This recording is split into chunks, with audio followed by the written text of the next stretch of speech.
દાહોદમાં જ્વેલર્સની દુકાનમાં થયેલી ચોરીના બનાવમાં પોલીસને સફળતા મળી. પોલીસે ગણતરીના કલાકોમાં આરોપીને ઝડપી પાડ્યા. મોડી રાત્રે શહેરના પડાવ વિસ્તારમાં શ્રીજી જ્વેલર્સમાં તસ્કર ત્રાટક્યા હતા. દુકાનમાંથી 4.52 લાખ રૂપિયાની કિંમતના દાગીનાની ચોરી કરી જે ફરાર થઈ ગયા. પોલીસે ચોરીનો તમામ મુદ્દામાલ રિકવર કર્યો. 4 આરોપીમાંથી એક બાળ કિશોર હોવાનો ખુલાસો થયો છે. એ ડિવિઝન પોલીસ એલસીબી એસઓજીની ટીમ તપાસમાં જોડાઈ હતી. પોલીસે એક ફરાર આરોપીને ઝડપી પાડવા ચક્ર ગતિમાન કર્યા.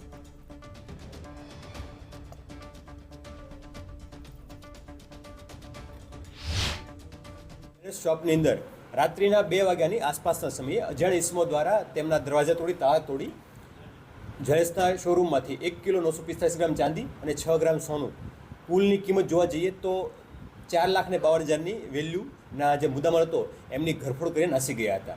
જે આરોપીઓ સંડોવાયેલા છે એમને ગણતરીના કલાકોમાં પકડી પાડવામાં દાહોદ પોલીસને સફળતા મળી છે. અને જે ગુનાની અંદર 4,52,000નું ચાંદી અને સોનાના મુદ્દામાલ ગયો હતો એ સંપૂર્ણપણે 100% મુદ્દામાલ રિકવર કરવામાં આવી ચૂક્યો છે.